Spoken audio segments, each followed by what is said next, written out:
ရာဝတီတိုင်းဒေသကြီးမူဝေခရိုင်ပန်းတနော်မြို့နယ်မှာမြို့နယ်မိသက်ဦးစီးဌာနမှရုံတော်ကျေးရွာအုပ်စုရန်ကုန်အိမ်မဲဝါခဲမှာကားလမ်းဘေးရှိမြတ်မင်္ဂလာ73စီရောင်းဆိုင်မှာမိဘေးလုံခြုံရေးဟောပြောခြင်းနဲ့မိငိမ့်သက်ရေးသေပြတ်သားခြင်းများကိုဒီကနေ့မနက်ပိုင်းကကွင်းစင်းဆောင်ရွက်ကြပါတယ်ပထမအစွာမြို့နယ်မိသက်ဦးစီးမှုဦးမမောင်က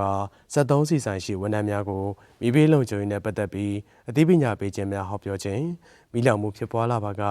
လင်းမြန်စွာမိငိမ့်သက်နိုင်ရေးနဲ့အနီးပတ်ဝန်းကျင်ကိုမိကူးဆက်ခြင်းမရှိစေအတွက်အေးဘေးစနစ်ဖြင့်အပူချိန်လျှော့ချခြင်းဤဝီကမိလောင်မှုနဲ့ပတ်သက်ပြီးဟောပြောခြင်းတို့ကိုဆောင်ရွက်ပါတယ်ဆက်လက်ပြီးမြို့နယ်မိသက်ဦးစီးမှုကမိတန်းစားများကိုဟောပြောခြင်း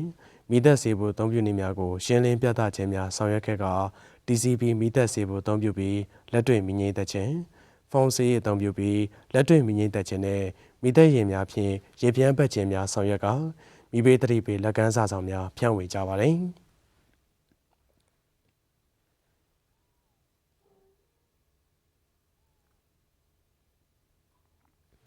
ပန်းတနော်မြို့နယ်မိသက်ဦးစီးဌာနမှတာသနိကအဆောက်အအုံများဘာသာရေးဆိုင်ရာအဆောက်အအုံများ73စီရောင်းဆိုင်များဈေးများစာသင်ကြားများစက်ရုံအလုပ်ရုံများတဲခိုခန်းများလူနေအိမ်များမိဘေးလုံခြုံရေးစစ်ဆေးခြင်းများကိုအရှိန်အဟုန်မပြတ်ဆောင်ရွက်လျက်ရှိတယ်လို့သတင်းရရှိပါရခင်ဗျာ